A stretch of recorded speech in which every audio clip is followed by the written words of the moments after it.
आपने बांग्लादेश के अंदर हुए अत्याचार को देखा होगा। कांग्रेस मौन, समाजवादी पार्टी मौन, टीएमसी मौन, आरजेडी मौन, अन्य दल मौन। केवल भारतीय जनता पार्टी ने कहा था कि बांग्लादेश के हिंदुओं पे अत्याचार नहीं होना चाहिए। ये बांग्लादेश में हिंदू कौन है? बहन और भाइयों, ये सभी दलित हिंदू है, दमित हिंदू है।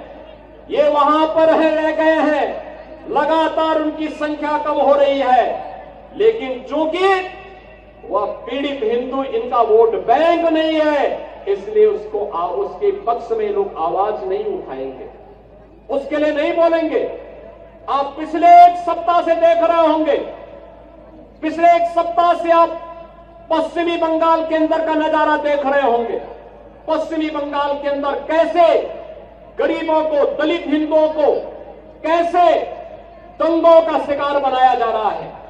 समाजवादी पार्टी मौन है, कांग्रेस मौन है, और ममता दीदी को ये दंगाई शांति दूत दिखाई दे रहे हैं।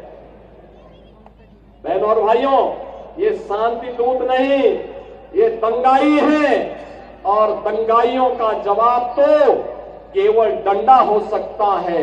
उनके लिए अपील काम नहीं करेगी, और उन दंगाइयों से सख्ती से निपटने का काम वहां पे किए जाने की आवश्यकता है, सख्ती से करने की आवश्यकता है।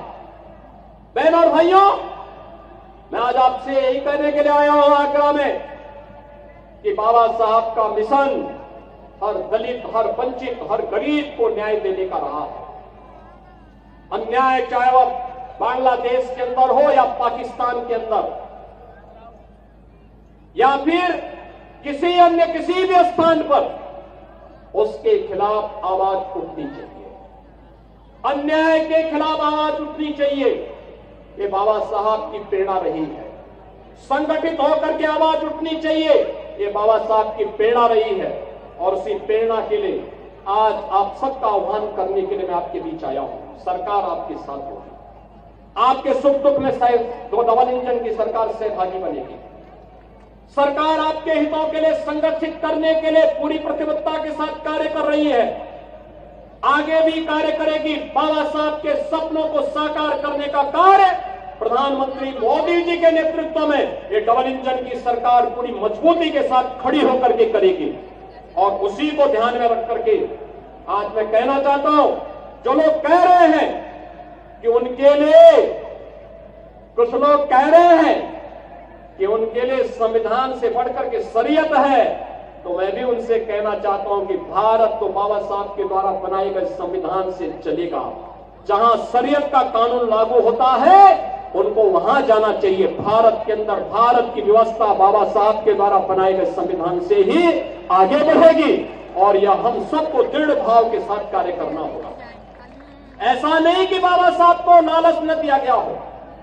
याद करिए, जब हैदराबाद के निजाम ने बाबा साहब को लालच देने का काम किया था, और वहां पर उनके रजाकारों ने वहां के दलितों पर, वहां के दमितों पर, वहां के हिंदुओं पर अत्याचार करना प्रारंभ किया था, तब बाबा साहब ने बहुत स्पष्टता के साथ हैदराबाद रियासत से जुड़े हुए सभी दलितों को, वंचितों को और हिंदुओं को पत्र लिखा था, और उनका आह्वान किया था कि किसी भी हालत में निजाम के दबाव में आने की आवश्यकता नहीं। धर्मांतरण मत करना, इस्लाम मत स्वीकार करना, आवश्यकता पड़ती तो छोड़ करके महाराष्ट्र की तरफ आप आ जाइए, लेकिन इनके दबाव में काम मत करना। और बहनों और भाइयों, अंततः निजाम को भारत छोड़ करके भागना पड़ा। आज हैदराबाद रियासत भारत का हिस्सा बनी हुई है। बहनों और भाइयों, ऐसे ही जूनागढ़ का नवाब भी करता था। आज जूनागढ़ के नवाब को भी भारत छोड़ करके भागना पड़ा था।